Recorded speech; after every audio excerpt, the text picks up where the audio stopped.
വാൽപ്പാറ ദുരന്തത്തിൽപ്പെട്ടവർക്ക് വേദനയോടെ വിട നൽകി നാട്. പരുക്കേറ്റ 4 പേരിൽ 3 പേരുടെ നില ഗുരുതരമായി തുടരുന്നു. സ്കൂളിൽ പകരം അധ്യാപകരെ നിയമിക്കുമെന്ന് വിദ്യാഭ്യാസ മന്ത്രി.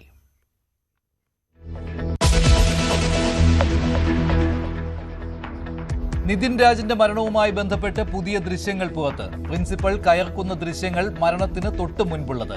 കേസിൽ ലോൺ ആപ്പ് നടത്തിപ്പുകാരായ 3 പേരെ സാഹസികമായി പിടിച്ച് പോലീസ്. അഞ്ചരക്കണ്ടി കോളേജിലെ ഓർത്തോഡോന്റിക്സ് വിഭാഗത്തിലെ എല്ലാ ജീവനക്കാരും രാജിവെച്ചു.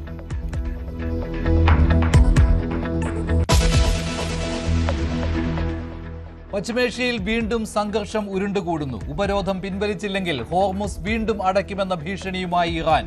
2ാം ഘട്ട ചർച്ച പരാജയപ്പെട്ടാൽ വെടിനിർത്തൽ കാലയളവ് നീട്ടില്ലെന്ന് ട്രംപ്. ഇറാന് മേലുള്ള ഉപരോധം നീളുമെന്നും മുന്നറിയിപ്പ്.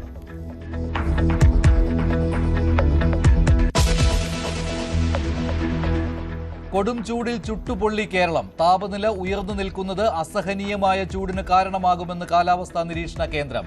എൽ നിനോ പ്രതിഭാസം വേനൽ മഴ കുറയ്ക്കുമെന്നും മുന്നറിയിപ്പ്.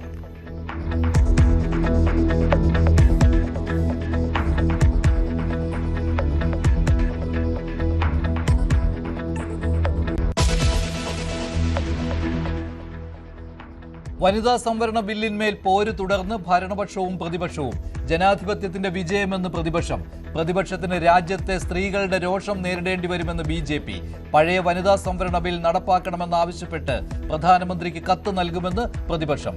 രാജ്യവ്യാപക പ്രചാരണത്തിന് BJP.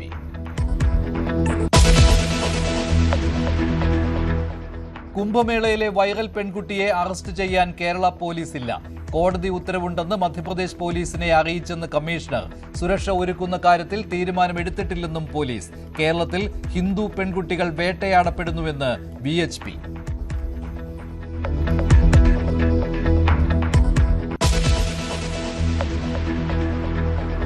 വിഷു ആശംസ പോസ്റ്ററിൽ ശ്രീകൃഷ്ണനെ അപമാനിച്ചതിൽ പ്രതിഷേധം തുടരുന്നു. ചേർത്തലയിലെ ഹോട്ടലിന് പോലീസ് സുരക്ഷ. മാപ്പ് പറഞ്ഞ് ഹോട്ടൽ ഉടമകൾ. കർശന നടപടി വേണമെന്ന് BHP.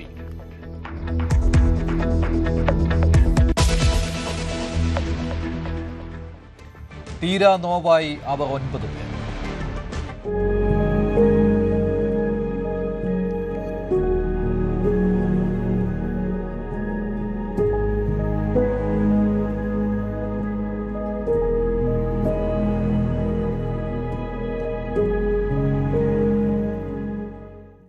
വാൽപ്പാറ അപകടത്തിൽ മരിച്ചവർക്ക് കണ്ണീരോടെ വിട. പാങ് GLP സ്കൂളിലെ അധ്യാപകരായ അജിത, ആശ, റംല, സുഹറ, മജീദ്, അദ്ദേഹത്തിന്റെ ഭാര്യ റുഖിയ, സ്കൂളിലെ പാചക ജീവനക്കാരി സാജിദ, സുഹറ ടീച്ചറുടെ മകൻ ഹാഷിം എന്നിവരാണ് മരിച്ചത്. ആയിരങ്ങളാണ് പാങ് അമ്പലപ്പറമ്പ് ഗവൺമെന്റ് ഹയർ സെക്കൻഡറി സ്കൂളിൽ പ്രിയപ്പെട്ടവർക്ക് അന്ത്യാഞ്ജലി അർപ്പിക്കാൻ എത്തിയത്. അധ്യാപകരായ അജിതയുടെ സംസ്കാരം വൈകുന്നേരം ഷൊർണൂർ ശാന്തി തീരത്തും ആശയുടെ സംസ്കാര ചടങ്ങുകൾ കൊളത്തൂർ തറവാട്ട് വീട്ടിലും നടക്കും. പാങ് പള്ളിപ്പറമ്പ് ഗവൺമെന്റ് LP സ്കൂളിൽ നിന്നുള്ള വിനോദയാത്രാ സംഘം സഞ്ചരിച്ച വാൻ ഇന്നലെ വൈകിട്ടാണ് വാൽപ്പാറ ചുരം റോഡിൽ 500 അടി താഴ്ചയിലേക്ക് മറിഞ്ഞത്. CV അനുമോദ് ചേരുന്നു കൂടുതൽ വിവരങ്ങളുമായി. അനുമോദ്, മരിച്ചവരുടെ വീടുകളിൽ നിന്നുള്ള ദുഃഖകരമായ വാർത്തകൾ എന്തൊക്കെയാണ്?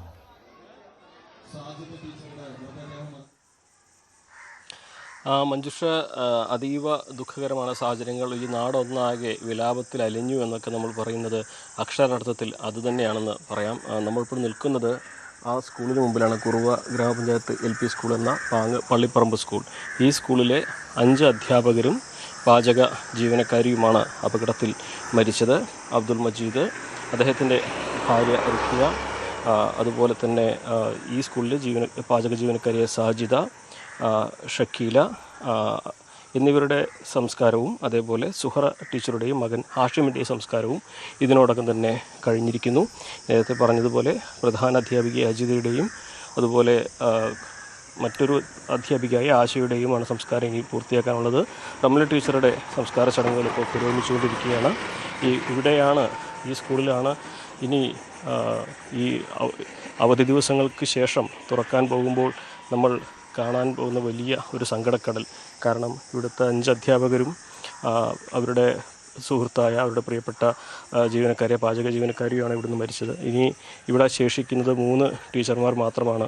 2 KG ടീച്ചർമാരും 1 LP ടീച്ചറും പിന്നെ താൽക്കാലിക ജീവനക്കാരനും.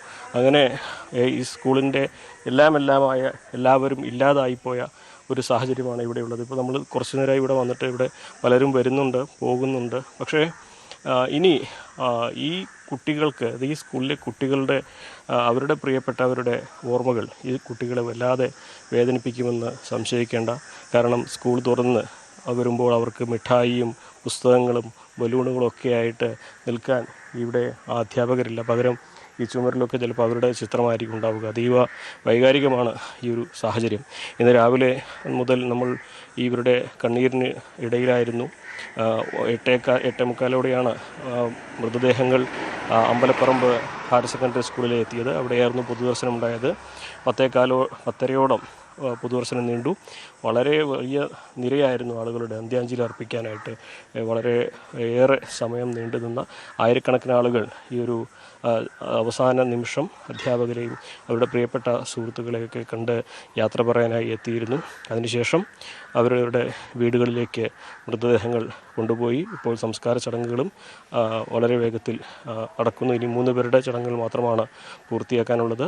എന്താണെങ്കിലും ഇന്നലെ വളരെ സന്തോഷത്തോടെ ഈ വേനലവധി ആഘോഷിക്കാൻ പോയ ആ സംഘം, ഒരു വാഹനത്തിൽ പോയവർ 9 വാഹനത്തിലായി ജീവനേറ്റ് ചേതനേറ്റ് തിരിച്ചെത്തുക എന്നുള്ളത് വളരെ വേദനയുണ്ടാക്കുന്നതാണ്. വാക്കുകൾ കൊണ്ട് വിവരിക്കാൻ കഴിയാത്തതാണ്. എന്താണെങ്കിലും ഈ സ്കൂൾ ഇനി ഒരു കണ്ണീരോർമ്മയായിട്ടായിരിക്കും ഒരുപക്ഷെ കേരളത്തിൽ ഒരുപാട് ദിവസം, ഒരുപാട് കാലം ഓർമ്മിക്കപ്പെടുക. മഞ്ജുഷ്. ശരി, CB അനുമോദാണ് വിവരങ്ങൾ നൽകിയത്. വാൽപ്പാറ വാഹന അപകടത്തിൽ പരുക്കേറ്റ 4 പേരിൽ 3 പേരുടെ നില ഗുരുതരമായി തുടരുകയാണ്. 3 പേർക്കും 48 മണിക്കൂർ നിരീക്ഷണം ആവശ്യമാണെന്നാണ് മെഡിക്കൽ ബോർഡ് അറിയിച്ചത്. അപകടത്തിൽ സാരമില്ലാത്ത പരുക്കേറ്റ 11 വയസ്സുകാരിയെ കോട്ടക്കലിലെ ആശുപത്രിയിലേക്ക് മാറ്റിയിട്ടുണ്ട്. മരിച്ചവരുടെ പോസ്റ്റ്മോർട്ടം നടപടികൾക്കായി കേരളത്തിൽ നിന്നുള്ള പ്രത്യേക മെഡിക്കൽ സംഘവും അസിസ്റ്റന്റ് കളക്ടർ ഉൾപ്പെടെയുള്ള ഉദ്യോഗസ്ഥരും പൊള്ളാച്ചിയിൽ എത്തിയിരുന്നു. സംസ്ഥാന സർക്കാർ തമിഴ്നാട് സർക്കാരുമായി നേരിട്ട് ബന്ധപ്പെട്ടാണ് പോസ്റ്റ്മോർട്ടം നടപടികൾ വേഗത്തിലാക്കിയത്. വാൽപ്പാറ വാഹനാപകടത്തിൽ ഗുരുതരമായി പരിക്കേറ്റ 3 പേര് ഇപ്പോഴും കോയമ്പത്തൂർ മെഡിക്കൽ കോളേജ് ആശുപത്രിയിൽ തുടരുകയാണ്. ഇവിടെയുള്ളത് ചികിത്സയിലുള്ളത് ടെമ്പോ ട്രാവലിന്റെ ഡ്രൈവർ മുഹമ്മദ് ഫായിസ്, അതോടൊപ്പം നൌഷാദ് അലി സ്കൂൾ ബസിന്റെ ഡ്രൈവറാണ്. ഇതിനുശേഷം 48 മണിക്കൂറോളം നിരീക്ഷണം വേണ്ടിവരും എന്നതാണ് ഡോക്ടർമാർ പറഞ്ഞിരിക്കുന്നത്. ഒപ്പം 11 വയസ്സുകാരൻ, പരിക്കേറ്റ 11 വയസ്സുകാരൻ ഷഹദിൻ മുഹമ്മദ്, ഷഹദിനെ ഇവിടെ വാർഡിലേക്ക് മാറ്റിയിട്ടുണ്ട്. പക്ഷേ ഷഹദിനും ഗുരുതരമായ രീതിയിലുള്ള പരിക്കുകളുണ്ട് എന്നാണ് പറയുന്നത്. പരിക്കേറ്റ നൌഷാദിന്റെ ബന്ധു നമുക്കൊപ്പം ചേരുന്നുണ്ട്. എന്താണ് ഡോക്ടർമാർ പറയുന്നത്? ഡോക്ടർമാർ ഇപ്പോൾ പറഞ്ഞിട്ടുള്ളത് 2 പേർക്ക് ഇപ്പോൾ ഓക്സിജൻ സപ്പോർട്ടിലാണ് ശ്വാസം എടുത്തുകൊണ്ടിരിക്കുന്നത്. അതിൽ നൌഷാദ് അലി എന്ന് പറഞ്ഞ ആൾക്ക് കുറച്ച് സീരിയസ് തന്നെയാണ്. കാര്യമൊന്നും പറയാറായിട്ടില്ല. 2-3 ദിവസം നോക്കേണ്ടി വരും. അവൻ്റെ വാരിയലുകൾ 2 സൈഡും പൊട്ടിയിരിക്കുന്നു. അതിൻ്റെ ഇത് കാരണം നമ്മളെ ലെൻസിലേക്ക് കയറി ആ ബ്ലീഡിങ് നിൽക്കണം.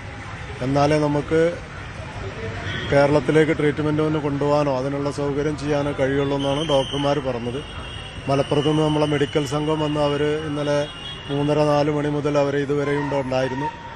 അവരും ആ രീതിയിൽ നമ്മളോട് സംസാരിച്ചിട്ടാണ് പോയത്. നമ്മൾ ട്രീറ്റ്മെൻറ്റ് ചെയ്യാൻ ആവശ്യപ്പെടുന്നത് കേരളത്തിലാണ്. എങ്കിലും ഇപ്പോഴത്തെ ഈ സാഹചര്യം എടുത്തുകൊണ്ട് നമ്മൾ അത് അവരുടെ മെഡിക്കൽ സംഘത്തിൻ്റെയും ഇവിടുത്തെ ഡോക്ടർമാരുടെയും തീരുമാനപ്രകാരം ആ ഒരു ഒബ്സർവേഷൻ കഴിഞ്ഞതിന് ശേഷം ചിന്തിച്ച് മെഡിക്കൽ സംഘവുമായി സംസാരിച്ച് എവിടെ ട്രീറ്റ്മെൻറ്റ് ചെയ്യണം എന്നുള്ളതാവും. അതിൽ ആ പയ്യനാണ്, അഥവാ കുട്ടിയുടെ കാര്യം വളരെ തളർച്ചയിലാണ്. അവൻ്റെ അരക്ക് താഴെ ഇപ്പോൾ ഒന്നുമില്ല, ചലനമില്ല. വളരെ വിഷമത്തിലാണ് ആ ഒരു കുട്ടിയുടെ കാര്യം. അതിൽ ഇപ്പോൾ സീരിയസ് ആയി കിടക്കുന്നത് നൌഷാദ് അലിയാണ്. നൌഷാദ് അലിയെയും മറ്റുള്ളവരെയും നമ്മൾ ഇപ്പോൾ ICUയിലേക്ക് മാറ്റാനുള്ള തീരുമാനത്തിലാണ്. അതാണ് ഗുരുതരമായ ഒരു സാഹചര്യമാണ് ഉള്ളത്. ഒരു പെൺകുട്ടി 11 വയസ്സുള്ള ഹംസ എന്ന് പറയുന്ന പെൺകുട്ടിയെ ഇവിടേക്ക് കോട്ടക്കിലേക്ക് മാറ്റിയിരുന്നു. വലിയ ഗുരുതരമല്ലാത്ത പരിക്കായിരുന്നു. പക്ഷേ പിന്നീട് ഇവിടെ അതിനൊപ്പം ഇവിടേക്ക് കൊണ്ടുവന്നിരുന്ന കോയമ്പത്തൂരിൽ മെഡിക്കൽ കോളേജ് ആശുപത്രിയിൽ കൊണ്ടുവന്നിരുന്ന 3 പേരുടെയും ആരോഗ്യനില അത് സങ്കീർണമാണ് എന്ന് തന്നെയാണ് പറഞ്ഞിരിക്കുന്നത്. നൗഷാദ് അലിയുടെ വാരിയെല്ലുകൾ തകർന്ന ആന്തരിക അവയവങ്ങൾക്ക് മുറിവേറ്റിട്ടുണ്ട്, രക്തസ്രാവമുണ്ട് എന്നതാണ് അറിയിച്ചിരിക്കുന്നത്. അതോടൊപ്പം മറ്റ് 2 പേരുടെയും നേരത്തെ അദ്ദേഹം പറഞ്ഞതുപോലെ 11 വയസ്സുകാരൻ ഷഹദിന് അരയ്ക്ക് താഴേക്ക് ഒരു ചലനശേഷിക്ക് ചില പ്രശ്നങ്ങൾ ഉള്ളതായിട്ടാണ് കണ്ടെത്തിയിട്ടുള്ളത്. അപ്പോൾ ഗുരുതരമായ ഒരു സാഹചര്യത്തിൽ തന്നെയാണ് കടന്നു പോകുന്നത്. ടെമ്പോ ട്രാവലർ ഓടിച്ചിരുന്ന മുഹമ്മദ് ഫായിസിനും വലിയ രീതിയിൽ തന്നെ പരിക്കുകളുണ്ട്. ഏതായാലും കേരളത്തിൽ നിന്നുള്ള മെഡിക്കൽ സംഘവും ഇവരുടെ ഒരു ആരോഗ്യസ്ഥിതി സംബന്ധിയായ വിവരങ്ങൾ ചോദിച്ച് അറിയുന്നുണ്ട്. മറ്റെവിടേക്കും ഇവരെ മാറ്റാനായിട്ട് ഷിഫ്റ്റ് ചെയ്ത് മറ്റേതെങ്കിലും ആശുപത്രിയിലേക്ക് കൊണ്ടുപോകാൻ കഴിയാത്ത രീതിയിലാണ് ഇവരുടെ പരിക്കുകളുടെ സ്വഭാവം എന്ന് പറയുന്നത്. അതുകൊണ്ട് ഇനി വരുന്ന മണിക്കൂറുകൾ ഇവരുടെ ആരോഗ്യകാര്യത്തിൽ അതീവ നിർണായകം തന്നെയായിരിക്കുമെന്ന് തന്നെയാണ് ഡോക്ടർമാർ അറിയിച്ചിരിക്കുന്നത്. കോയമ്പത്തൂർ മെഡിക്കൽ കോളേജിൽ നിന്ന് ക്യാമറമാൻ ശ്യാംലാലിനൊപ്പം ജാനി പോൾ, ന്യൂസ് 8. വാൽപ്പാറ വാഹനാപകടത്തിൽ സമഗ്ര അന്വേഷണം നടത്തുമെന്ന് വിദ്യാഭ്യാസ മന്ത്രി വി ശിവൻകുട്ടി. സ്കൂളിൽ പകരം അധ്യാപകരെ നിയമിക്കും. വിദ്യാർത്ഥികൾക്ക് ആവശ്യമായ കൗൺസിലിംഗ് നൽകുമെന്നും അദ്ദേഹം പറഞ്ഞു. സർക്കാർ സാധ്യമായ എല്ലാ സഹായവും ചെയ്യുമെന്നും ശിവൻകുട്ടി പറഞ്ഞു. ഈ സംഭവം ഉണ്ടായത് മുതൽ ഇവിടെ നിൽക്കുന്ന ഞങ്ങളെല്ലാവരും, ഗവൺമെന്റും സ്ഥലം MLAയും മറ്റ് വിവിധ രാഷ്ട്രീയ പാർട്ടി നേതാക്കന്മാരും മറ്റ് MLAമാരെല്ലാം ഈ വിഷയത്തിൽ ഇടപെടുകയും പരമാവധി സഹായങ്ങൾ ചെയ്യുകയും എത്രയും പെട്ടെന്ന് ഈ അപകടത്തിൽ ഇരയായ ആൾക്കാരെ നാട്ടിലെത്തിക്കുന്നതിന് വേണ്ട നടപടികൾ സ്വീകരിക്കുകയും ചെയ്തവരാണ്. ഒരു സ്കൂളിലാണെങ്കിൽ ഒരു ടീച്ചർ ഒഴികെ ബാക്കി എല്ലാവരും നമ്മെ വിട്ടുപോയി. അപ്പോൾ വളരെ അടിയന്തരമായി നമുക്ക് ചെയ്യേണ്ട കാര്യം എന്ന് പറയുന്നത് സ്കൂൾ തുറക്കുന്നതിന് മുമ്പ് തന്നെ അവിടെ ആവശ്യത്തിലുള്ള ടീച്ചർമാരെയും മറ്റ് ജീവനക്കാരെയും നിയമിക്കുക എന്നുള്ളതാണ്. സ്ഥല MLAയും അത് ആവശ്യപ്പെട്ടിട്ടുണ്ട്. അതിനാവശ്യമായ നടപടി ഗവൺമെന്റ് സ്വീകരിക്കുന്നതാണ്. അതുപോലെ തന്നെ ഈ സംഭവങ്ങൾ അറിഞ്ഞുകൊണ്ട് കുട്ടികളാകെ തന്നെ ഒരു മാനസികമായിട്ട് വളരെ ബുദ്ധിമുട്ടിലാണ്. അപ്പോൾ കുട്ടികൾക്ക് മാനസികമായിട്ടുള്ള ബുദ്ധിമുട്ട് ഇല്ലാതിരിക്കുന്നതിന് വേണ്ടിയുള്ള കാര്യങ്ങൾ ചെയ്യുന്നതിനെ സംബന്ധിച്ചിടത്തോളം ചെയ്യുന്നതാണ്. അവർക്ക് കൗൺസിലിംഗ് കൊടുക്കുന്നതിനെ സംബന്ധിച്ചിടത്തോളം ആലോചിക്കുന്നതാണ്. ഇപ്പോൾ ആശുപത്രിയിൽ ചികിത്സ കഴിയുന്നവർക്ക് മെച്ചപ്പെട്ട ചികിത്സ അവിടെ കൊടുക്കും. അതല്ല, ചികിത്സ കുറച്ചുകൂടെ മെച്ചപ്പെട്ട നാട്ടിൽ ചികിത്സ വേണമെന്ന് ആവശ്യമുണ്ടെങ്കിൽ നാട്ടിൽ കോഴിക്കോട് മെഡിക്കൽ കോളേജിലോ ട്രിവാൻഡ്രം മെഡിക്കൽ കോളേജിലോ മറ്റേതെങ്കിലും ആശുപത്രിയിൽ ചികിത്സ കൊടുക്കുന്നതിന് വേണ്ടിയുള്ള സംവിധാനം ഗവൺമെന്റ് ഒരുക്കുന്നതാണ്. മുഖ്യമന്ത്രിയുടെ ദുരിതാശ്വാസ നിധിയിൽ നിന്ന് പരമാവധി സഹായം നമ്മളെ വേർപെട്ടുപോയ സഹോദരങ്ങൾക്ക് കൊടുക്കുന്നതിന് വേണ്ടിയുള്ള നടപടികൾ ഗവൺമെന്റ് സ്വീകരിക്കും. ഈ സംഭവത്തെ സംബന്ധിച്ചിടത്തോളം ബഹുമാനപ്പെട്ട മുഖ്യമന്ത്രി കാര്യങ്ങൾ ധരിപ്പിക്കുകയും അതിനുശേഷം ഒരു സമഗ്രമായിട്ട് ഒരു അന്വേഷണം നടത്തുന്നതുമാണ്. ഈ മരണപ്പെട്ട നമ്മെ വിട്ടുപിരിഞ്ഞ നമ്മളെല്ലാം ദുഃഖത്തിലാഴ്ത്തിയ ഈ 9 പേരുടെയും അവരുടെ കുടുംബാംഗങ്ങൾ, സുഹൃത്തുക്കൾ, പാവപ്പെട്ട നമ്മുടെ പ്രിയപ്പെട്ട കുട്ടികൾ, നാട്ടുകാരാകെ വലിയ വേദനയിലാണ്. ആ വേദനയിൽ പങ്കുചേരുന്നു. അനുശോചനം ഈ സന്ദർഭത്തിൽ അറിയിക്കുന്നു.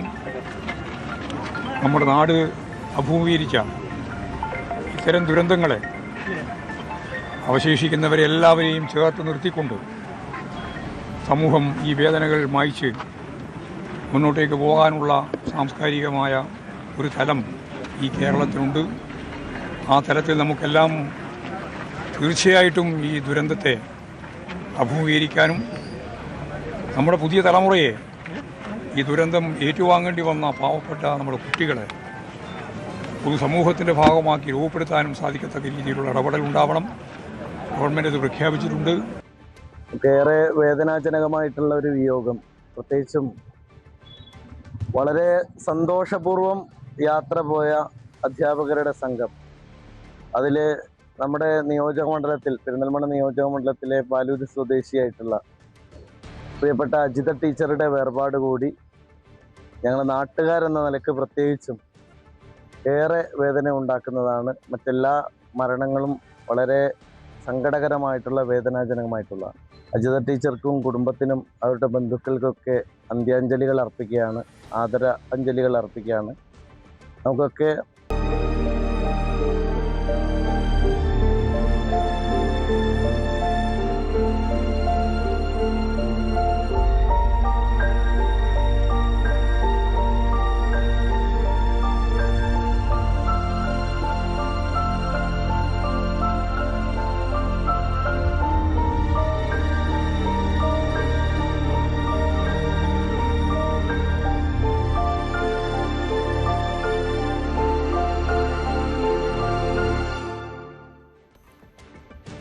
കണ്ണൂർ അഞ്ചരക്കണ്ടി ഡണ്ടൽ കോളേജ് വിദ്യാർത്ഥി നിതിന്റെ മരണവുമായി ബന്ധപ്പെട്ട് ഒരു CCTV ദൃശ്യം കൂടി പുറത്തുവന്നു. കോളേജ് പ്രിൻസിപ്പൽ നിതിനെ മുറിയിലേക്ക് വിളിച്ചു വരുത്തി ശകാരിക്കുന്നതാണ് ഈ ദൃശ്യത്തിലുള്ളത്. നിതിനോട് കയർക്കുന്നത് വ്യക്തമായി കേൾക്കാം.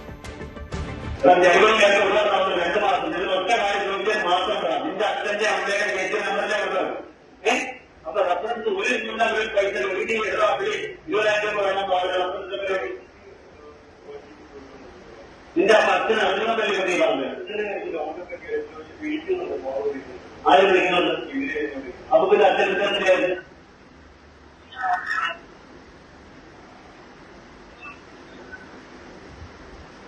ലോൺ ആപ്പിൽ നിന്നുള്ള ഭീഷണിയെക്കുറിച്ച് അധ്യാപിക പ്രിൻസിപ്പലിനോട് പരാതി പറയുന്നതും നിതിനെ മുറിയിലേക്ക് വിളിച്ചു വരുത്തുന്നതും ഇന്നലെ ന്യൂസ് 18 പുറത്തുവിട്ടിരുന്നു.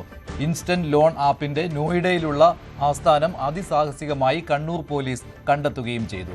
3 പേരെ അറസ്റ്റ് ചെയ്തു. കോളേജിലെ ഓർത്തോഡോണ്ടിസ് വിഭാഗത്തിലെ അധ്യാപകർ ഉൾപ്പെടെ 7 പേർ രാജിക്കത്ത് നൽകിയിട്ടുണ്ട്. KV ബൈജു ചേരുകയാണ് കൂടുതൽ വിവരങ്ങളുമായി. ബൈജു, ഈ ലോൺ ആപ്പിനെ കുറിച്ചുള്ള കാര്യങ്ങളാണോ പ്രിൻസിപ്പൽ നിതിനുമായി സംസാരിക്കുന്നത്? അതെ മഞ്ജുഷേ, വളരെ പ്രധാനപ്പെട്ട നിർണായകമായ ദൃശ്യമാണ് ന്യൂസ് 18 പുറത്തുവിട്ടത്. അതായത് ഏറ്റവും അവസാനം ഒരു പക്ഷേ ഈ ഒരു സംസാരത്തിന് ശേഷമായിരിക്കാം അവിടെ നിന്നും പൊട്ടിക്കരഞ്ഞുകൊണ്ട് നിതിൻ പുറത്തേക്ക് പോകുന്നതും ഈ കെട്ടിടത്തിന്റെ മുഖത്തിൽ, അതായത് മെഡിക്കൽ കോളേജ് കെട്ടിടത്തിന്റെ മുകളിൽ നിന്നും താഴെ ചാടി ആത്മഹത്യ ചെയ്യുന്നതും. അതിൽ ഏറ്റവും നിർണായകമായ അവസാനത്തെ ദൃശ്യം, ആ ദൃശ്യങ്ങളിൽ പ്രിൻസിപ്പൽ ഈ നിതിനെ ഈ ലോൺ ആപ്പുമായി ബന്ധപ്പെട്ട ഈ ടീച്ചറുടെ റെഫറൻസ് നമ്പർ കൊടുത്തതുമായി ബന്ധപ്പെട്ടൊക്കെ വലിയ തോതിൽ ശകാരിക്കുന്ന ദൃശ്യങ്ങൾ കാണാം.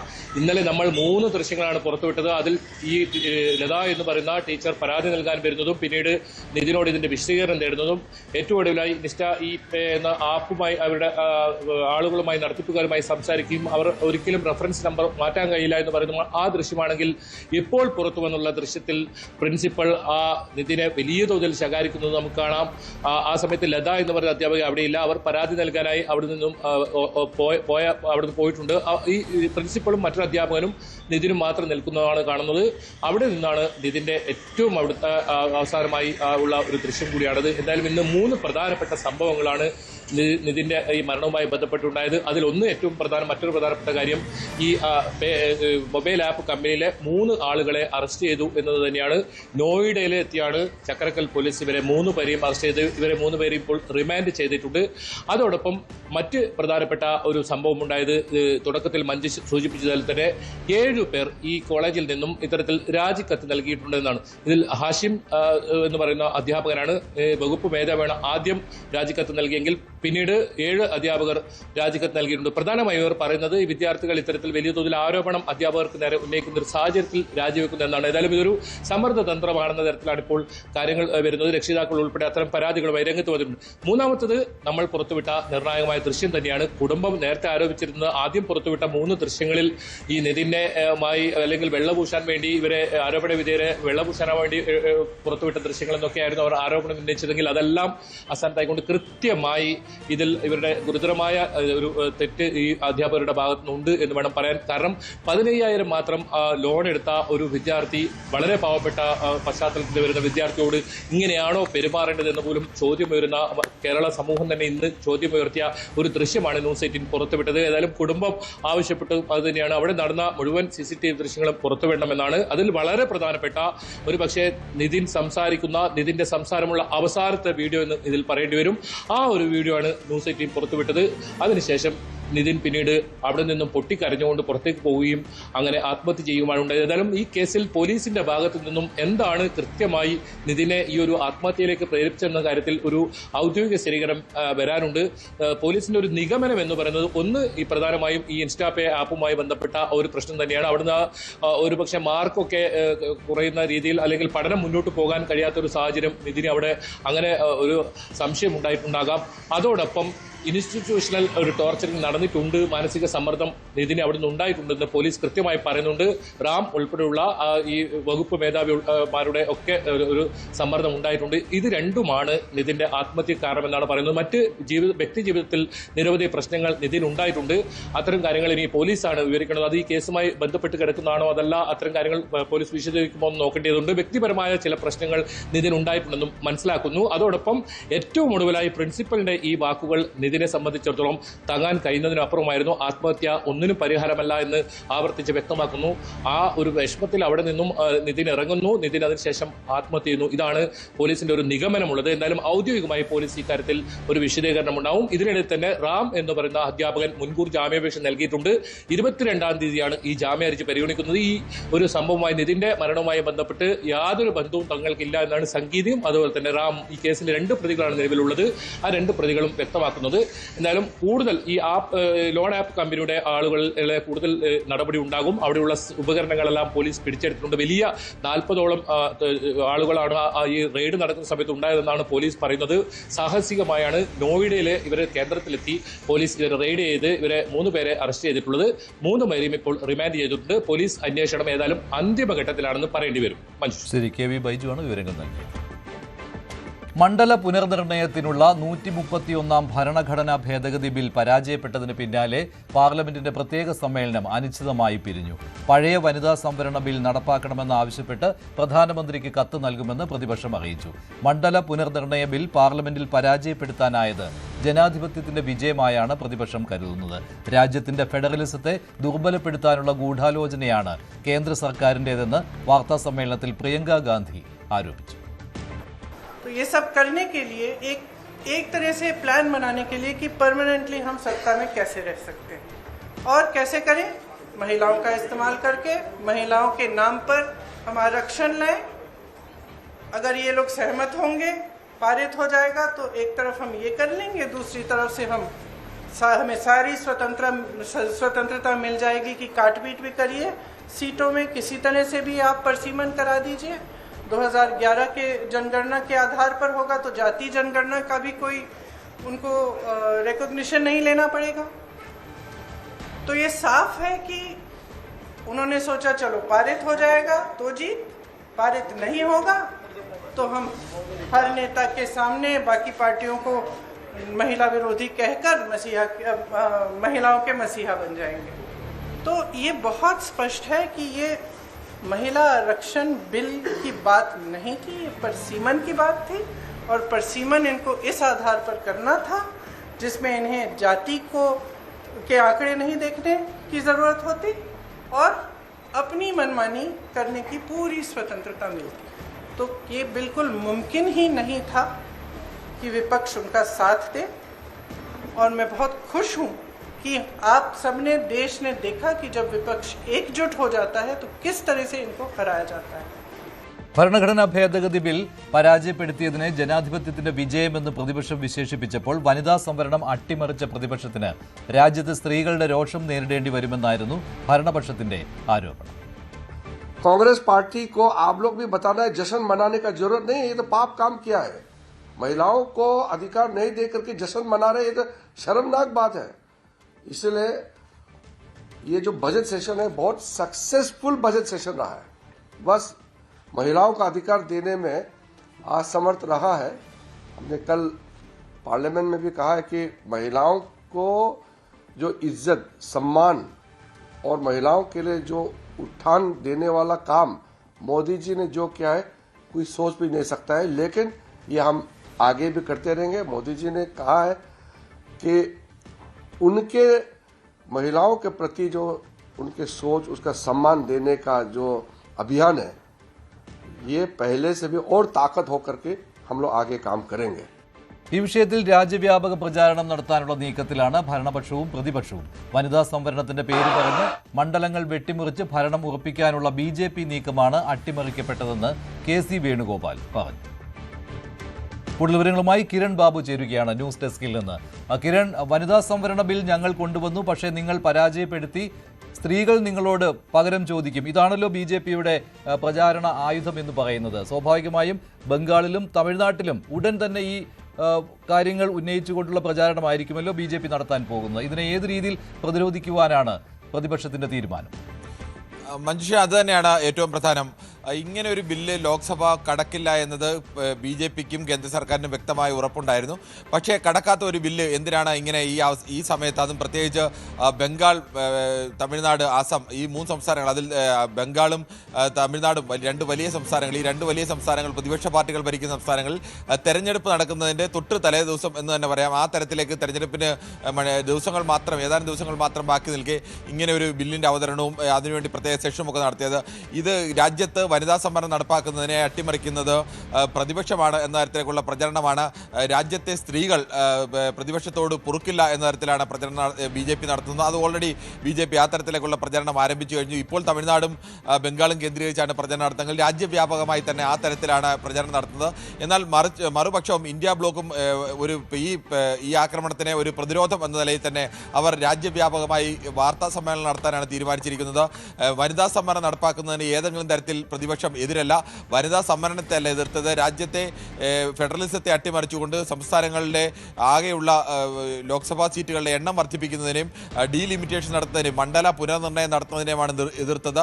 മണ്ഡല പുനർനിർണ്ണയം നടത്തി രാജ്യത്തെ ലോക്സഭാ സീറ്റുകളുടെ എണ്ണം വർദ്ധിപ്പിച്ച് 2029 വിജയം ഉറപ്പാക്കാൻ വേണ്ടിയുള്ള തന്ത്രമാണ്. അല്ലെങ്കിൽ 2023 പാസാക്കിയ വനിതാ സംവരണ ബിൽ ഈ നിലവിലെ 540 അംഗത്തിൽ 3/1 സീറ്റുകൾ വനിതകൾക്കായി നീക്കിവെച്ചുകൊണ്ട് അങ്ങനെ ഒരു വനിതാ സംവരണ ബിൽ നടപ്പാക്കാൻ പ്രതിപക്ഷം തയ്യാറാണ്. അത് നടപ്പാക്കണമെന്നുള്ള ആവശ്യം പരസ്യമായി തന്നെ ഉന്നയിക്കുകയും ചെയ്തു. എന്തായാലും ഇത് രാഷ്ട്രീയ ലക്ഷ്യത്തിന് വേണ്ടി 2 കൂട്ടരും 2 തരത്തിൽ ഉപയോഗിക്കുകയാണ്.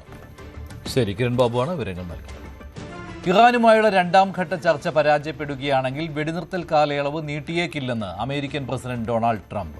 മുൻ ധാരണയനുസരിച്ച് ഏപ്രിൽ 22-നാണ് വെടിനിർത്തൽ അവസാനിക്കുന്നത്. തിങ്കളാഴ്ച ഇസ്ലാമാബാദിൽ വെച്ച് തുടർ ചർച്ചകൾ നടക്കുമെന്ന അഭ്യൂഹങ്ങൾക്കിടെയാണ് ട്രംപിന്റെ പുതിയ പ്രഖ്യാപനം.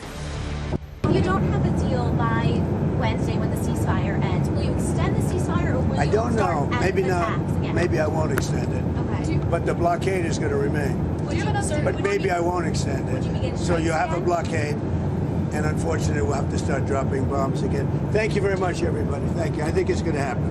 അമേരിക്ക ഇറാനിയൻ കപ്പലുകൾക്ക് മേൽ പ്രഖ്യാപിച്ചിട്ടുള്ള ഉപരോധം പിൻവലിച്ചില്ലെങ്കിൽ ഹോർമുസ് വീണ്ടും അടയ്ക്കുമെന്ന ഭീഷണിയുമായി Iran parliament speaker Mohammad Baqer Ghalibaf രംഗത്തെത്തി. വെടിനിർത്തൽ കാലയളവിൽ ഹോർമുസ് കടലിടുക്ക് തുറന്നിടുമെന്ന പ്രഖ്യാപനത്തിന് തൊട്ടുപിന്നാലെയാണ് ഈ ഭീഷണി. ഇറാന് മേലുള്ള ഉപരോധം നീളുമെന്നാണ് ട്രംപിന്റെ നിലപാട്.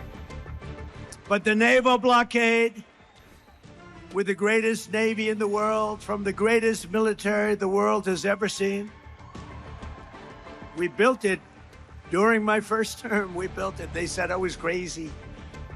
We weren't so crazy, were we? Will remain in full force and effect as it pertains to Iran until such time as our transaction with Iran is 100% complete and fully signed. ഇറാനിൽ നിന്ന് uranium ശേഖരിക്കുമെന്നും Trump ആവർത്തിക്കുകയാണ്. എന്നാൽ ഇത് അനുവദിച്ചു കൊടുക്കില്ലെന്ന് Iranian വിദേശകാര്യ വക്താവ് ഇസ്മായിൽ ബഖേയ് ഒരു television അഭിമുഖത്തിൽ പറഞ്ഞു. റഷ്യൻ എണ്ണയ്ക്ക് മേലുണ്ടായിരുന്ന ഉപരോധം US ട്രഷറി ഡിപ്പാർട്ട്മെന്റ് 1 മാസം കൂടി നീട്ടിയിട്ടുണ്ട്. در رابطه با هیچ یک از بخش‌های مذاکراتی یا موضوعات مذاکراتی به نظر من وجود نداره. مواضع ما خیلی روشن بیان شد، نه فقط توسط وزارت خارجه بلکه در دیدارهایی که കൂടുതൽ വിവരങ്ങളുമായി അജയ് സുധാ ബിജു ചേരുകയാണ്. അജയ്, എന്തായാലും ഏപ്രിൽ 22-ന് ശേഷം എന്തും സംഭവിക്കാവുന്ന ഒരു നിലയിലല്ലേ പശ്ചിമേഷ്യ പോകുന്നത് ട്രംപിന്റെ പുതിയ പ്രഖ്യാപനങ്ങൾ നോക്കുമ്പോൾ? തീർച്ചയായിട്ടും ഇപ്പോൾ മുൻ നിശ്ചയിച്ച പ്രകാരമാണെങ്കിൽ ഏപ്രിൽ 22 അമേരിക്ക പ്രഖ്യാപിച്ച വെടിനിർത്തലിന്റെ സമയപരിധി അവസാനിക്കുന്നത്. അതിനു മുൻപേ ഒരു സമവായത്തിൽ എത്തിക്കാനുള്ള നീക്കങ്ങളും അണിയറയിൽ നടക്കുന്നുണ്ട്. ഇപ്പോൾ പുറത്തുവരുന്ന അഭ്യൂഹങ്ങൾ പ്രകാരം ഈ വരുന്ന തിങ്കളാഴ്ച പാകിസ്ഥാനിലെ ഇസ്ലാമാബാദിൽ വെച്ച് അമേരിക്കയ്ക്കും ഇറാനുമിടയിൽ ചർച്ചകൾ നടക്കുന്നുണ്ട്.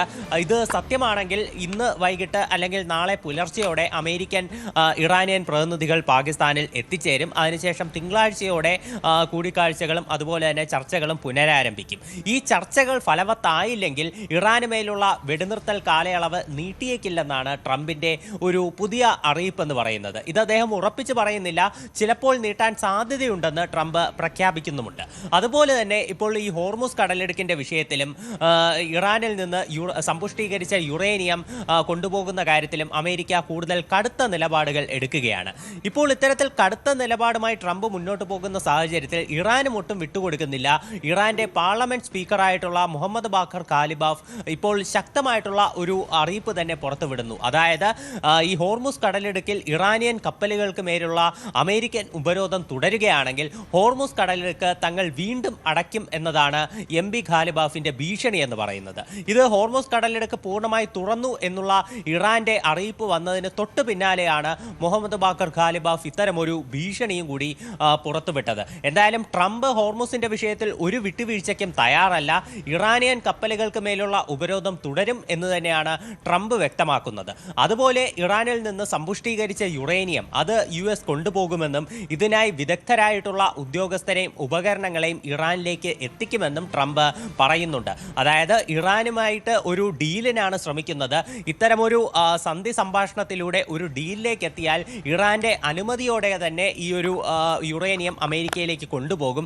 അല്ലാത്ത പക്ഷം ബലം പ്രയോഗിച്ചും തങ്ങൾ ഇത് ചെയ്യുമെന്നാണ് ട്രംപ് നിലവിൽ വ്യക്തമാക്കുന്നത്. അതേസമയം ഇറാനിൽ നിന്ന് യുറേനിയം കൊണ്ടുപോകാൻ അനുവദിക്കില്ല, രാജ്യത്തിന് പുറത്തേക്ക് യുറേനിയം ഒരിക്കലും കൊണ്ടുപോകില്ല എന്നാണ് ഇറാന്റെ വിദേശകാര്യ വക്താവായിട്ടുള്ള ഇസ്മായിൽ ബഗേയി വ്യക്തമാക്കുന്ന ഒരു കാര്യം. എന്തായാലും ഹോർമുസ് കടലിടുക്കിൽ ഇപ്പോഴും ഒരു ആശങ്ക നിലനിൽക്കുന്നുണ്ട്. ഇപ്പോൾ ഈ തുറന്ന പശ്ചാത്തലത്തിൽ നിരവധി കപ്പലുകൾ ഉൾപ്പെടെ മേഖലയിലൂടെ ഇപ്പോൾ കടന്നു പോകുന്നു എന്നുള്ള വിവരമാണ് ലഭിക്കുന്നത്. ഒരു ക്രൂയിസ് കപ്പൽ അടക്കം ഹോർമുസ് കടലിടുക്ക് വഴി കടന്നുപോയിരുന്നു. ചരക്ക് ഗതാഗതം മാത്രമായിരുന്നു അതുവഴി നടന്നിരുന്നത്. ഇപ്പോൾ യാത്രക്കാരെ വഹിച്ചു കൊണ്ടുപോകുന്ന ഒരു കപ്പലടക്കം അതുവഴി കടന്നുപോയിട്ടുണ്ട്. ഈ ഒരു സാഹചര്യം കാരണം തന്നെ ക്രൂഡ് ഓയിൽ വില ഇപ്പോൾ $90 എത്തിയിട്ടുണ്ട്. മാർച്ച് 10 ശേഷമുള്ള ഏറ്റവും കുറഞ്ഞ നിരക്കാണിത്. ഇതിനിടെ അമേരിക്ക റഷ്യൻ എണ്ണയ്ക്ക് മേൽ പ്രഖ്യാപിച്ചിരുന്ന വിലക്കും ഇപ്പോൾ 1 മാസം കൂടി എക്സ്റ്റെൻഡ് ചെയ്തിട്ടുണ്ട്. അതിന്റെ കാലാവധി അവർ മുൻപ് നിശ്ചയിച്ചിരുന്ന കാലാവധി ഈ കഴിഞ്ഞ ഏപ്രിൽ 11 എക്സ്പയർ ആയിരുന്നു റഷ്യൻ എണ്ണയ്ക്ക് മേലുള്ള വിലക്ക്.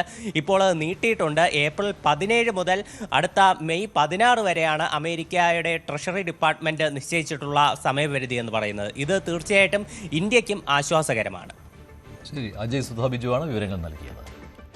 വയനാട് ഉരുൾപൊട്ടൽ ദുരന്തബാധിതർക്കായി നിർമ്മിക്കുന്ന ടൗൺഷിപ്പിലെ വിള്ളൽ കണ്ടെത്തിയ വീട് റവന്യൂ മന്ത്രി കെ രാജൻ സന്ദർശിച്ചു. CPM നേതാക്കൾക്കൊപ്പമായിരുന്നു മന്ത്രിയുടെ സന്ദർശനം. താമസം തുടങ്ങിയ ശേഷം പ്രശ്നങ്ങൾ വന്നാൽ ഊരാളുങ്കൽ സമാധാനം പറയേണ്ടി വരുമെന്നും അത് സർക്കാരിന്റെ ഗ്യാരണ്ടിയാണെന്നും കെ രാജൻ പറഞ്ഞു.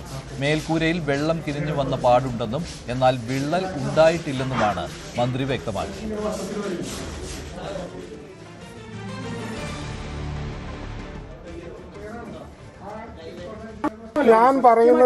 ഞാൻ പറയുന്നത് ആ വാക്ക് ഉപയോഗിക്കുന്നതിന്റെ പ്രശ്നമാണ്. വെള്ളം കിരിഞ്ഞു കാണുന്നു, അവിടെ അവർ അടയാളപ്പെടുത്തിയതിന് ശേഷം അതിന്റെ മീതെ എങ്ങനെയാണ് വെള്ളം കിരിഞ്ഞ് ഇറങ്ങുന്നതെന്ന് മനസ്സിലാക്കാൻ ഒരു എക്സ്പോസി ട്രീറ്റ്മെന്റ് നടത്തും. ആ ട്രീറ്റ്മെന്റ് നടത്തിയതിന് ശേഷം വീണ്ടും അവിടെ വെള്ളം അടിക്കും. വെള്ളം വീണ്ടും കിരിയുന്നുണ്ടെങ്കിൽ വീണ്ടും അത് ക്യൂർ ചെയ്യാനുള്ള നടപടി സ്വീകരിക്കും. ഇത് കഴിഞ്ഞതിന് ശേഷം വെള്ളം കിരിയുന്നില്ല എന്ന് ഉറപ്പുവരുത്തി അതിന്റെ മീതെ വാട്ടർ പ്രൂഫിങ്ങും നേരത്തെ ഞാൻ പറഞ്ഞ പോലെയുള്ള കോൺക്രീറ്റിംഗ് നടത്തും. അത് കഴിഞ്ഞിട്ടാണ് അവിടെ ആളെ താമസിപ്പിച്ച് കഴിഞ്ഞതിന് ശേഷം ഇങ്ങനെ എന്തെങ്കിലും ലീക്കേജ് ഉണ്ടായാൽ എന്ത് ചെയ്യും? നമ്മുടെ വീട്ടിലാണെങ്കിൽ എന്ത് ചെയ്യും? അവൻ്റെ ചെവിട് പിടിക്കും, പണിതവൻ്റെ. ആ ചെവിട് പിടുത്തം ഗവൺമെന്റും തുടരും. അത്രേ ഉള്ളൂ.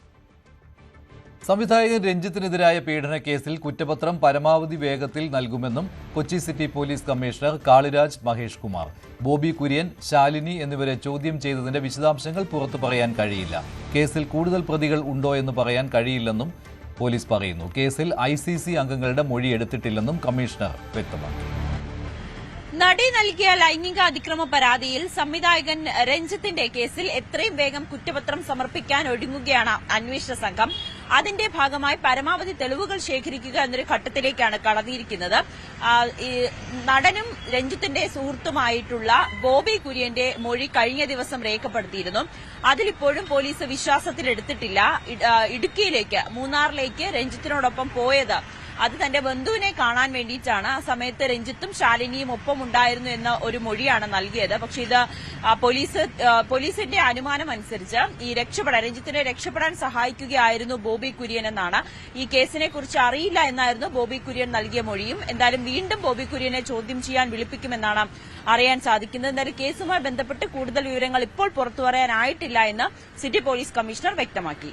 ഇപ്പം അത് അവരൊക്കെ ഇഷ്യൂ ബന്ധമായിട്ട് അവർക്ക് അറിവുണ്ടോ, ബാക്കി ഇതിനോട് അവർ അന്വേഷണത്തിന്റെ ഭാഗമായിട്ട് നമ്മോട് ചോദിച്ചതേ ഉള്ളൂ. കേസിൽ കൂടുതൽ പ്രതികൾ ഉണ്ടാകാൻ സാധ്യതയുണ്ട്? ഇപ്പോൾ നിലവിലെ അവസ്ഥയിൽ എങ്ങനെയാണ്? നിലവിൽ അവസ്ഥയിലെ ഒന്നും പറയാൻ പറ്റില്ല. അത് അവരുടെ ഇന്റേണൽ ഭാഗമാണ്. അത് റെഗുലേഷൻ അവർ ഉണ്ടോ ഇല്ലയോ എന്നത് വേറെ. ആ രീതിയിൽ നമുക്ക് പോയിട്ടില്ല. നമുക്ക് ആ സീൻ ഓഫ് ക്രൈമിലുള്ള ആൾക്കാരും അവരുടെ അനുബന്ധമായിട്ട് അറിവുള്ള ആൾക്കാർ അവരുടെ വ്യൂസും പിന്നെ അവരെന്താ കണ്ടിട്ടുണ്ട് അതിന്റെ ഭാഗമായിട്ട് നമുക്ക് നിയമം തന്നെ 60 days 90 days ഉണ്ട്. ഇതിനോട് അനുസരിച്ച് നമുക്ക് കൊടുക്കാൻ പറ്റും. നമുക്ക് ഒരു പ്രയോറിറ്റി ആയിട്ട് ഒരു SIT ഉണ്ട്. അതിനോട് ഭാഗമായിട്ട് പ്രയോറിറ്റി നമ്മൾ ചെയ്യും. അസിസ്റ്റന്റ് ഡയറക്ടറായ ശാലിനിയെയും വീണ്ടും ചോദ്യം ചെയ്യാൻ വിളിപ്പിക്കുമെന്നാണ് അറിയാൻ സാധിക്കുന്നത്. നേരത്തെ ശാലിനിയുടെ മൊഴിയെടുത്തിരുന്നു. ഈ സംഭവം നടക്കുന്ന സമയത്ത്, അതായത് രഞ്ജിത്ത് പെൺകുട്ടിക്കെതിരെ ലൈംഗിക അതിക്രമം നടത്തിയെന്ന് പറയുന്ന സമയത്ത് കാരവാനിന് പുറത്ത് ശാലിനി ഉണ്ടായിരുന്നു എന്ന മൊഴികൾ ലഭിച്ചിട്ടുണ്ട്. ഇതിന്റെ അടിസ്ഥാനത്തിലാണ് ശാലിനിയെ വീണ്ടും ചോദ്യം ചെയ്യുക. ശാലിനിക്ക് ഈ അതിക്രമത്തെക്കുറിച്ച് അറിയാമായിരുന്നു. പെൺകുട്ടി ശാലിനിയോടും ഇക്കാര്യങ്ങൾ വെളിപ്പെടുത്തിയിരുന്നു എന്നാണ് പ്രധാനമായും തേടുന്നത്. രഞ്ജിത്തിന് സഹായിയായി ഒപ്പമുണ്ടായിരുന്നത് ബോബി കുര്യനും അതോടൊപ്പം തന്നെ ശാലിനിയുമാണ് എന്നാണ് ഇപ്പോൾ പോലീസിന് ലഭിക്കുന്ന വിവരം. പക്ഷേ ഇതിൽ കൂടുതൽ തെളിവുകൾ ശേഖരിക്കേണ്ടതുണ്ട്. അതിന്റെ അടിസ്ഥാനത്തിലായിരിക്കും തുടർ നടപടികളിലേക്കും അന്വേഷണ സംഘം കടക്കുക. എന്തായാലും കൃത്യമായിട്ടുള്ള തെളിവുകളുടെ ശേഖരണം, വിശദമായിട്ടുള്ള മൊഴികൾ ശേഖരിക്കുക എന്നീ ഘട്ടങ്ങളിലേക്കാണ് ഇപ്പോൾ അന്വേഷണ സംഘം കടന്നിരിക്കുന്നത്. ICCയിലുള്ളവരെ, അതായത് പെൺകുട്ടി പരാതി നൽകിയെന്ന് പറയുന്ന ICCയിലെ അംഗങ്ങളെ ചോദ്യം ചെയ്തിട്ടുമില്ല, അല്ലെങ്കിൽ അവരുടെയും മൊഴി എടുത്തിട്ടില്ല എന്നുകൂടി കമ്മീഷണറായി അറിയിക്കുന്നുണ്ട്. ചേർത്തലയിലെ റെസ്റ്റോറന്റിന്റെ വിഷു ആശംസ പോസ്റ്ററിൽ ചിക്കൻ മന്തിയുടെ മുന്നിലിരിക്കുന്ന ശ്രീകൃഷ്ണനെ ഉൾപ്പെടുത്തിയതിൽ സ്വമേധയാ കേസെടുത്ത് ചേർത്തല പോലീസ്. മെഹർ മന്തി ഹോട്ടൽ ഉടമകളായ അർഷാദ്, ഷംനാസ് എന്നിവരെ അറസ്റ്റ് ചെയ്തു. പോസ്റ്റർ അറിവോടെ ചെയ്തതല്ലെന്ന് ഹോട്ടൽ ഉടമകൾ പോലീസിനെ അറിയിച്ചിട്ടുണ്ട്. വാട്സാപ്പ് സ്റ്റാറ്റസായി ചിത്രം പുറത്തുവിട്ടതായും പിന്നീട് ഡിലീറ്റ് ചെയ്തതായും പോലീസ് കണ്ടെത്തി. സംഭവം വിവാദമായത് VHP പ്രവർത്തകർ ഹോട്ടലിലേക്ക് മാർച്ച് നടത്തിയതോടെയാണ്. ഹോട്ടലിന് ചേർത്തല പോലീസ് സംരക്ഷണം ഏർപ്പെടുത്തി. ചേർത്തലയിൽ 9 യുവാക്കളുടെ ഉടമസ്ഥതയിൽ പ്രവർത്തിക്കുന്ന മഹർ മന്തി റെസ്റ്റോറന്റ് വിഷുദിനത്തിൽ പുറത്തിറക്കിയ പോസ്റ്ററാണ് വിവാദത്തിന് പാത്രമായത്. ശ്രീകൃഷ്ണന് മുന്നിൽ കുഴിമന്തി വെച്ചുള്ള പോസ്റ്റർ വിഷു ആശംസകളുമായി പുറത്തിറക്കിയതിലാണ് മതവികാരം വ്രണപ്പെടുത്തിയെന്ന ആരോപണം ഉയർന്നത്. കലാപമുണ്ടാക്കുക എന്ന ഉദ്ദേശത്തോടെ മനഃപൂർവ്വമോ ദുരുദ്ദേശപരമോ ആയ പ്രകോപനത്തിനാണ് ചേർത്തല പോലീസ് കേസെടുത്തത്. 1 വർഷം വരെ ശിക്ഷ കിട്ടാവുന്ന വകുപ്പുകളാണ് ചുമത്തിയത്. പോസ്റ്റർ ചെയ്യിപ്പിച്ചത് പുറത്തുനിന്നുള്ള ആളെ കൊണ്ടാണ്. സോഷ്യൽ മീഡിയയിൽ പ്രചരിപ്പിച്ചിട്ടില്ല. മാത്രമല്ല, ഉടമ തന്റെ വാട്സപ്പ് സ്റ്റാറ്റസ് മാത്രമായാണ് ചിത്രം ഉപയോഗിച്ചതെന്നും പോലീസ് കണ്ടെത്തിയിട്ടുണ്ട്. ഖേദം പ്രകടിപ്പിക്കുന്നതെന്ന വീഡിയോയുമായി മെഹർ മന്തി ഉടമകൾ ഒരാൾ രംഗത്തെത്തി. പുറത്തൊരാളെ കൊണ്ടാണ് പോസ്റ്റർ ചെയ്യിപ്പിച്ചത്. എന്നാൽ അദ്ദേഹത്തിന്റെ അറിവില്ലായ്മ കൊണ്ട് നമ്മുടെ സഹോദര സമുദായങ്ങൾക്ക് ബുദ്ധിമുട്ട് ഉണ്ടാവുന്ന രീതിയിൽ ചെറിയൊരു മനസ്സിന് ചെറിയൊരു വിഷമം ഉണ്ടായെന്ന് നമുക്ക് അറിയാൻ കഴിഞ്ഞു. തികച്ചും ഞങ്ങളുടെ അറിവോടുകൂടി ചെയ്തതല്ല, മറിച്ച് അദ്ദേഹത്തിന്റെ അറിവില്ലായ്മ കൊണ്ട് ആ പോസ്റ്റർ അങ്ങനെ സംഭവിച്ചു പോയതാണ്. ഞങ്ങൾ എന്നാൽ അത് മാറ്റുകയും പകരം നല്ല രീതിയിലുള്ള ഒരു വിഷു ആശംസ പോസ്റ്ററാണ് നമ്മളെല്ലാവർക്കും വേണ്ടിയിട്ട് നമ്മൾ ഷെയർ ചെയ്തത്. കേസിൽ അറസ്റ്റ് ചെയ്ത അർഷാദ്, ഷംനാസ് എന്നിവരെ പിന്നീട് സ്റ്റേഷൻ ജാമ്യത്തിൽ വിട്ടയച്ചു. സംഭവത്തിൽ കൂടുതൽ അന്വേഷണം വേണമെന്നാവശ്യപ്പെട്ട് VHPയും BDJSും രംഗത്തെത്തി. അതേസമയം ഉടമയുടെ വാട്സപ്പ് സ്റ്റാറ്റസായി മാത്രം ഉപയോഗിച്ച പോസ്റ്റർ മറ്റാരോ ബോധപൂർവം സ്ക്രീൻഷോട്ട് എടുത്ത് സോഷ്യൽ മീഡിയയിൽ പ്രചരിപ്പിച്ചതായാണ് പോലീസ് കണ്ടെത്തൽ. അതിനെ സംബന്ധിച്ചും അന്വേഷണം ഉണ്ടാകും. ന്യൂസ് 18 ആലപ്പുഴ. കുംഭമേളയിലെ വൈറൽ പെൺകുട്ടിക്ക് സുരക്ഷ ഒരുക്കുന്ന കാര്യത്തിൽ തീരുമാനമെടുത്തിട്ടില്ലെന്ന് Kochi city police commissioner Kaliraj Mahesh Kumar. പെൺകുട്ടിയുടെ അറസ്റ്റ് പാടില്ലെന്ന് കോടതിയുടെ ഉത്തരവുണ്ട്. ഇക്കാര്യം മധ്യപ്രദേശ് പോലീസിനെ അറിയിച്ചുവെന്നും കമ്മീഷണർ പറഞ്ഞു. കുംഭമേളയിലെ വൈറൽ പെൺകുട്ടിയും ഭർത്താവും ഇപ്പോഴും ഒളിവിൽ തന്നെ തുടരുകയാണ്. മധ്യപ്രദേശ് പോലീസ് തിരിച്ചുപോയി എന്നൊരു വിവരം കൂടി പുറത്തേക്ക് വരുന്നുണ്ട്. പക്ഷെ അതിപ്പോഴും സ്ഥിരീകരിക്കാൻ തയ്യാറായിട്ടില്ല. കമ്മീഷണർ അടക്കം ഇക്കാര്യങ്ങൾ കൂടുതൽ വിവരങ്ങൾ മാധ്യമങ്ങൾക്ക് മുന്നിൽ പങ്കുവച്ചിട്ടുമില്ല. കമ്മീഷണർ ഇന്ന് പറഞ്ഞത് മധ്യപ്രദേശ് പോലീസ് എത്തി തങ്ങളോട് ചില വിവരങ്ങൾ ചോദിച്ചിരുന്നു.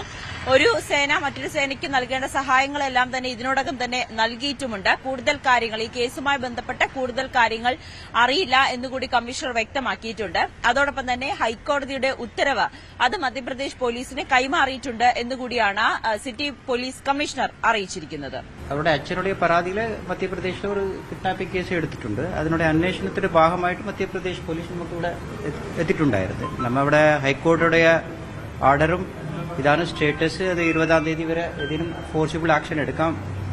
ഹൈക്കോടതിയുടെ സ്റ്റേ ഉണ്ടെന്ന കാര്യം നമ്മൾ അവർക്ക് അറിയിച്ചത്. അവർ പ്രൊട്ടക്ഷനൊക്കെയായിട്ടും മറ്റു കാര്യങ്ങൾക്കായിട്ടും ഇമെയിൽ മുഖാന്തരം പലതരപ്പെട്ട ഓഫീസുകൾക്കും പ്രസിഡന്റ് ഓഫ് ഇന്ത്യ തൊട്ട് എല്ലാവർക്കും ഇമെയിൽ കൊടുത്തിട്ടുണ്ട്. ആൾറെഡി കോടതി ഈ മാറ്റർ സീസ് ചെയ്തുകൊണ്ട് ഇതൊക്കെ നമുക്ക് ഇതിൽ കൂടുതൽ പറയാനൊന്നുമില്ല. കഴിഞ്ഞ ദിവസമാണ് തനിക്ക് പോലീസ് സംരക്ഷണം ആവശ്യപ്പെട്ടുകൊണ്ട് പെൺകുട്ടി പോലീസിന്, കമ്മീഷണർക്കും അതോടൊപ്പം തന്നെ മുഖ്യമന്ത്രിക്കും പരാതി നൽകിയിരിക്കുന്നത്. ഈ പരാതിയിൽ പറയുന്നത് മധ്യപ്രദേശ് പോലീസ് കൊച്ചിയിലെത്തിയത് തന്നെ തിരിച്ച് നാട്ടിലേക്ക് കൊണ്ടുപോകുന്നതിന് വേണ്ടിയിട്ടാണ്. പക്ഷെ തനിക്കത് പോകാൻ താല്പര്യമില്ല. താൻ പ്രായപൂർത്തിയായ പെൺകുട്ടിയാണ്.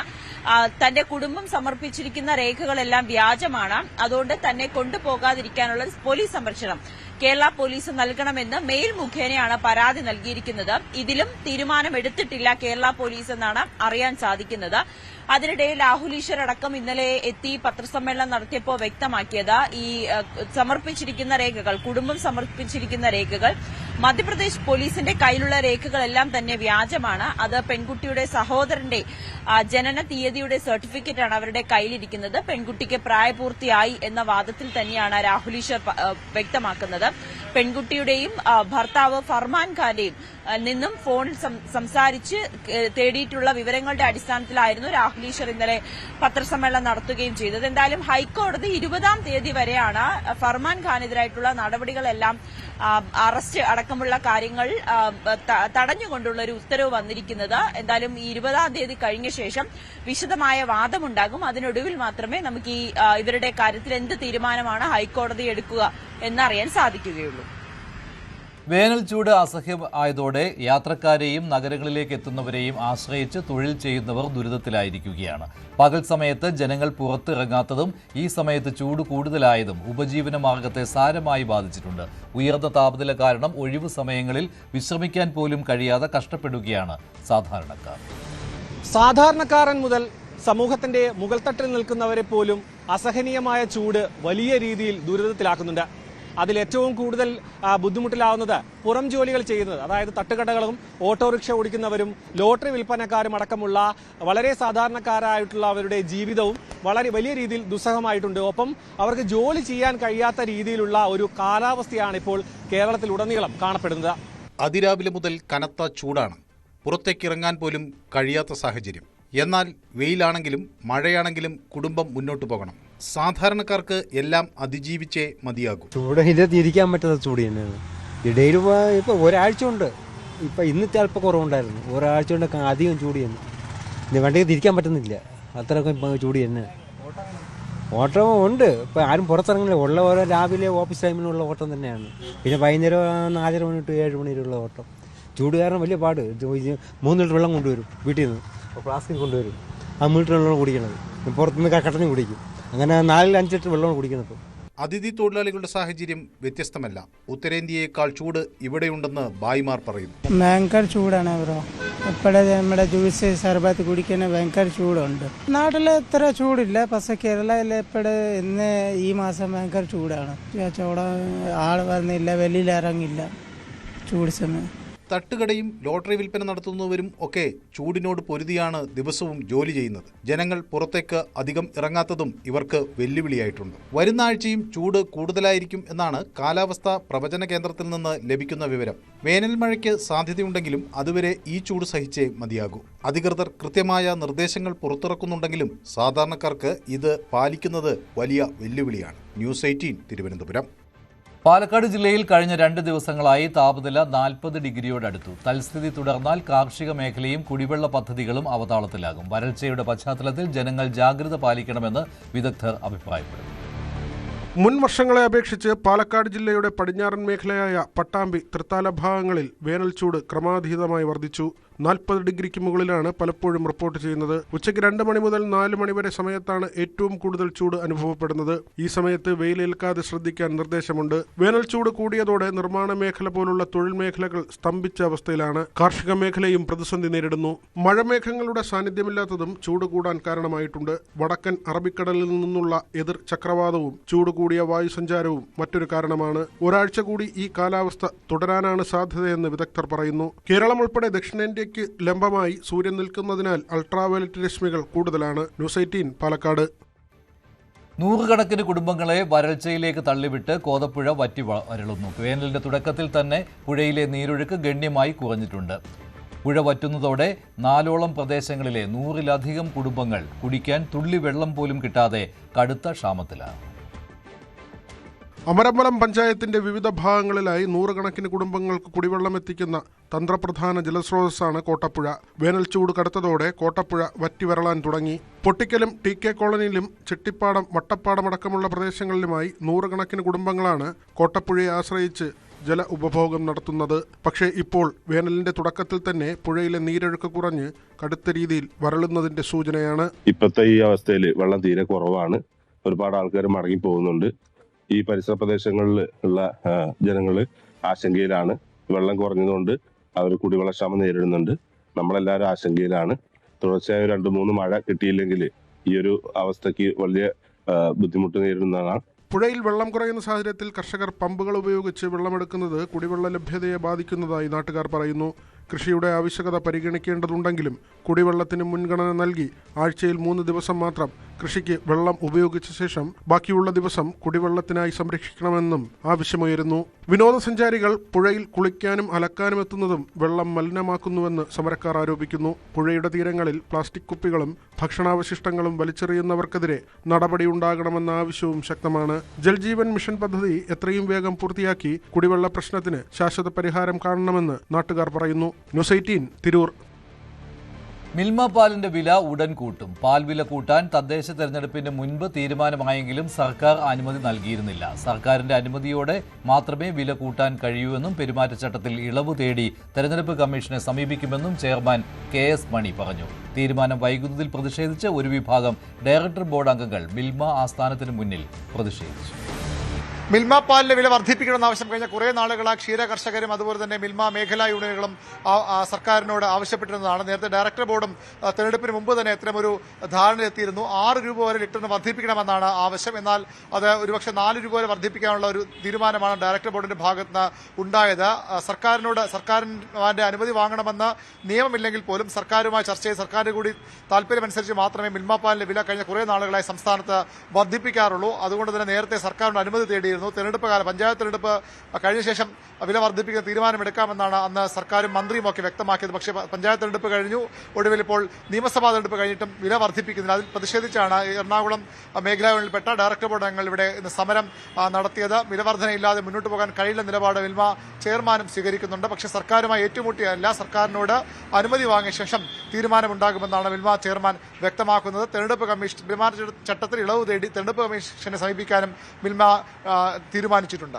പാൽ വില കൂട്ടണം എന്നുള്ളൊരു ആവശ്യം ശക്തമായിട്ട് പല ഭാഗത്തു നിന്നും വന്നെങ്കിലും നമ്മൾ ത്രിതല പഞ്ചായത്ത് തെരഞ്ഞെടുപ്പിൻ്റെ കഴിഞ്ഞതിന് ശേഷം അതിനെക്കുറിച്ച് ആലോചിക്കാമെന്ന് പറയുകയും നമ്മൾ ഭരണസമിതിയിൽ തന്നെ അത് ചർച്ച ചെയ്ത് ഒരു തീരുമാനമായി നമ്മൾ വകുപ്പ് മന്ത്രിക്ക് അതിനെക്കുറിച്ചിട്ടുള്ളൊരു അഭിപ്രായം, ഇതിൻ്റെ അപ്പോർഷനിങ് നമ്മൾ വില കൂട്ടുന്ന സമയത്ത് എത്ര ശതമാനം കർഷകർക്ക് കൊടുക്കണം എന്നുള്ള നിലയ്ക്ക് ഒരു അപ്പോർഷനിങ് സർക്കാരിൻ്റെയും കൂടെ ഒരു അഭിപ്രായം അറിയുന്നതിന് വേണ്ടി കൊടുത്തിരുന്നു. പക്ഷേ നിർഭാഗ്യത്തിന് നമുക്കതിന് വ്യക്തമായിട്ടുള്ള മറുപടി അവിടെ നിന്ന് കിട്ടിയില്ല. മാത്രമല്ല അത് പെരുമാറ്റച്ചട്ടം വന്ന് ഇപ്പോൾ നിയമസഭാ തെരഞ്ഞെടുപ്പ് തുടങ്ങിയപ്പോൾ നമ്മൾ അഡീഷണൽ ചീഫ് സെക്രട്ടറി നമ്മുടെ ക്ഷീരവികസന വകുപ്പിൻ്റെ ഒരു കത്ത് നമുക്ക് കിട്ടി. പാൽവില വർധനവ് ഇപ്പോൾ തൽക്കാലം ചെയ്യേണ്ടതില്ല എന്ന മട്ടിലാണ് ഒരു കത്ത് കിട്ടിയത്. അതെനിക്ക് തോന്നുന്നത് പെരുമാറ്റച്ചട്ടം വന്നതിൻ്റെ ഭാഗമായിട്ടായിരിക്കും. ആ പാൽവില വർധനവ് എത്രയും പെട്ടെന്ന് നടപ്പിലാക്കുന്ന നടപടികളുമായിട്ട് മുന്നോട്ട് പോകുന്നതിനെക്കുറിച്ച് ആലോചിക്കുന്നുണ്ട്. ഡയറക്ടർ ബോർഡ് തീരുമാനിച്ചിട്ടും പാൽവില വർദ്ധിപ്പിക്കുന്ന വൈകുന്നതിൽ പ്രതിഷേധിച്ചായിരുന്നു മിൽമ ആസ്ഥാനത്തിന് മുന്നിൽ ഡയറക്ടർ ബോർഡ് അംഗങ്ങളുടെ പ്രതിഷേധം. തീരുമാനം ഇനിയും വൈകരുതെന്ന ആവശ്യമാണ് അവർ മുന്നോട്ട് വയ്ക്കുന്നത്. ഡയറക്ടർ ബോർഡ് നേരത്തെ തീരുമാനിച്ചു, എന്നിട്ട് വീണ്ടും വൈകുന്നതിലാണ് പ്രതിഷേധം അല്ലേ? തീർച്ചയായും തെരഞ്ഞെടുപ്പിന് മുമ്പ് തീരുമാനിച്ച കാര്യമാണ്. ചെയർമാനെ ചുമതലപ്പെടുത്തുകയും ചെയ്തിട്ടുണ്ട്. അപ്പോൾ ചെയർമാൻ എത്രയും വേഗം തീരുമാനമെടുത്ത് പ്രഖ്യാപിക്കണം. ഇനിയുള്ള ക്ഷീര കർഷകരെ സംരക്ഷിച്ച് നിർത്തണമെന്നാണ് ഞങ്ങളുടെ ആവശ്യം. ചെയർമാൻ പറഞ്ഞത് 2 കാര്യം. ഒന്ന്, കമ്മീഷന്റെ പെരുമാറ്റ ഇളവിന് വേണ്ടി തെരഞ്ഞെടുപ്പ് കമ്മീഷൻ അനുമതി തേടും. മറ്റൊന്ന്, സർക്കാരുമായി ഏറ്റുമുട്ടിയല്ല, അവരുടെ കൂടി അനുമതി എടുക്കുക മാത്രമേ വില വർധന ഉണ്ടാവൂ. സർക്കാരിന്റെ അനുമതി എന്ന് പറയുമ്പോൾ നിയമപരമായിട്ട് സർക്കാരിന്റെ അനുമതി ആവശ്യമില്ല. കാരണം ഹൈക്കോടതി ഉത്തരവ് പ്രകാരം ഫെഡറേഷന് കർഷകർക്കാണ് തീരുമാനമെടുക്കാനുള്ള അവകാശം. അപ്പോൾ തീർച്ചയായിട്ടും സർക്കാരിൻ്റെ സമ്മതത്തോടു കൂടി ചെയ്യുന്നതിൽ ഞങ്ങൾക്ക് അഭിപ്രായ വ്യത്യാസം ഇല്ല. പക്ഷേ അത് എത്രയും വേഗം നടപ്പാക്കണമെന്നാണ് ഞങ്ങളുടെ ആവശ്യം. ഇതാണ് ആവശ്യം. 29 ഡയറക്ടർ ബോർഡ് യോഗം ചേരുന്നുണ്ട്. പക്ഷേ അതിനു മുമ്പ് തെരഞ്ഞെടുപ്പ് കമ്മീഷന്റെ അനുമതി തേടി കത്ത് നൽകും. അവിടെ ഈ പെരുമാറ്റച്ചട്ടത്തിൽ ഇളവ് വേണമെന്ന ആവശ്യമാണ് മുന്നോട്ട് വയ്ക്കുന്നത്. അങ്ങനെയെങ്കിൽ 29 മുമ്പ് അല്ലെങ്കിൽ അടുത്ത സർക്കാർ വന്നയുടൻ സംസ്ഥാനത്ത് പാൽവില വർദ്ധിപ്പിക്കും. ലിറ്ററിന് 4 രൂപ വരെയെങ്കിലും വർദ്ധിക്കാനാണ് സാധ്യത. കൂട്ടുകാരുമൊത്ത് കുളിക്കുന്നതിനിടെ നെയ്യാറിൽ കാണാതായ വിദ്യാർത്ഥി മരിച്ചു. ഓലത്താനി തെക്കേ നുള്ളിയോട് സ്വദേശി അമിതേഷാണ് മരിച്ചത്. Arumanoor MV higher secondary school 9ാം ക്ലാസ് വിദ്യാർത്ഥിയായിരുന്നു. ഓലത്താനിക്ക് സമീപം നെയ്യാറിന്റെ തണ്ടളം കടവിലായിരുന്നു അപകടം.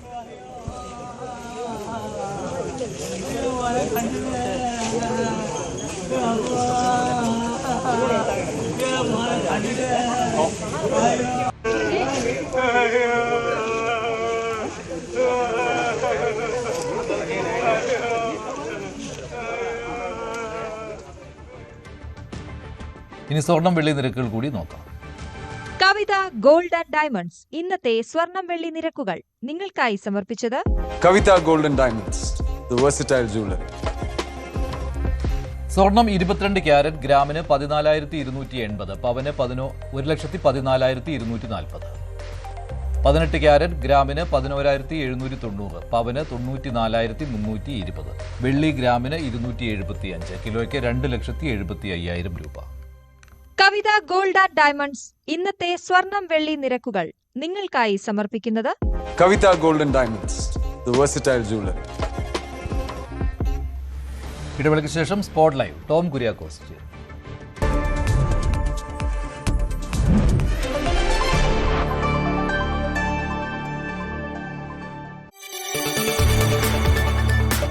കൂടുതൽ വാർത്തകൾക്ക് News 18 Keralam YouTube channel subscribe ചെയ്യുക.